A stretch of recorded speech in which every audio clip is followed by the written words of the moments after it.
A ver, cuando pensamos en el derecho, ¿qué se nos viene a la cabeza? Seguramente algo súper sólido, ¿verdad? Como si estuviera tallado en piedra. Pero, ¿y si no fuera así? ¿Y si en realidad fuera más bien una historia? Una que se escribe y se reescribe con el tiempo. Venga, vamos a desgranarlo. Y esa es la gran pregunta que nos va a guiar. A ver, ¿el derecho es algo inmutable, eterno, o es en el fondo un producto de la historia? Vamos a explorar cómo esas leyes que nos rigen hoy no aparecieron de la nada, sino que son el resultado de un viaje larguísimo a través del tiempo. Vale, para empezar bien, vamos a poner las cartas sobre la mesa. Definamos a nuestros dos grandes protagonistas de hoy, la historia, con mayúsculas, y el derecho. Empecemos por la historia. Ojo, que no se trata solo de una lista de fechas, reyes y batallas. No, es una ciencia social y una que hace algo muy importante. Distingue entre lo que de verdad pasó, el hecho objetivo, y la historiografía, que es, bueno, la forma en que contamos esa historia, el relato que construimos sobre nuestro pasado. Y en la otra esquina, el derecho. ¿Qué es? Pues básicamente es el conjunto de reglas del juego que nos permite convivir. No solo nos dice lo que no podemos hacer, sino que también nos da derechos. Su objetivo, al final, es buscar un equilibrio, darnos seguridad, justicia, vamos, las bases para vivir en sociedad.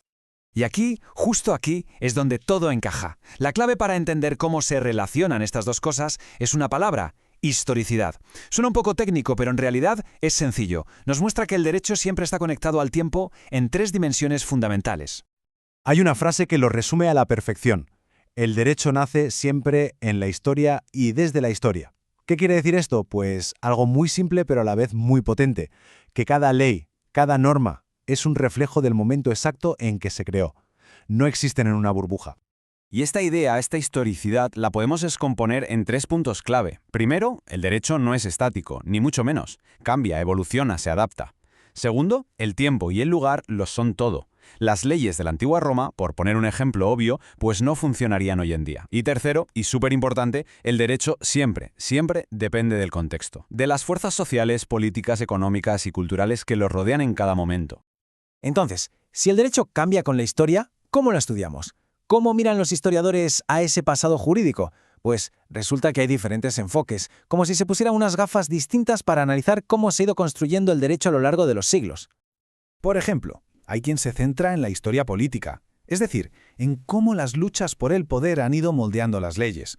Otros, en cambio, prefieren la historia de las ideas y se dedican a rastrear cómo conceptos que hoy nos parecen evidentes, como justicia o libertad, han ido cambiando de significado una barbaridad con el tiempo.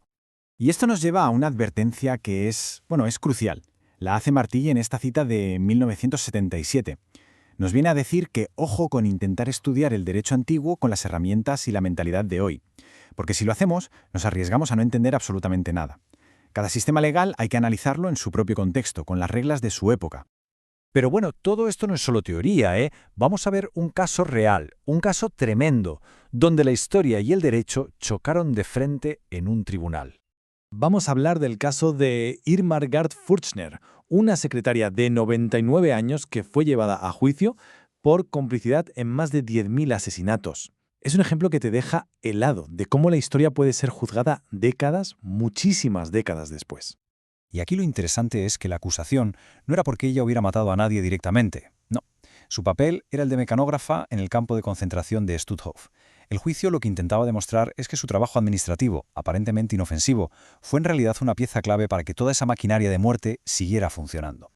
Claro, en casos tan antiguos que ocurrieron hace tanto tiempo, la memoria se convierte en una prueba fundamental. Y la memoria es diferente a un documento, es subjetiva, es personal, está filtrada por el presente. Los testimonios de los supervivientes son, al final, el único puente que puede conectar el horror de lo que pasó con la búsqueda de justicia hoy. Vale, después de todo esto, ¿qué significa para nosotros? ¿Cómo deberíamos pensar en el derecho en nuestra propia época? Pues la gran conclusión es esta. Para entender el derecho, es imprescindible entender su historia.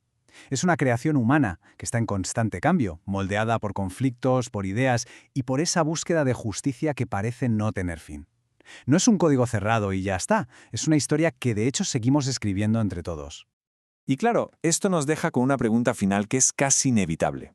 Si el derecho es un producto de su tiempo, ¿cómo nos juzgará el futuro? ¿Qué pensarán los historiadores de mañana sobre las leyes que estamos creando hoy mismo?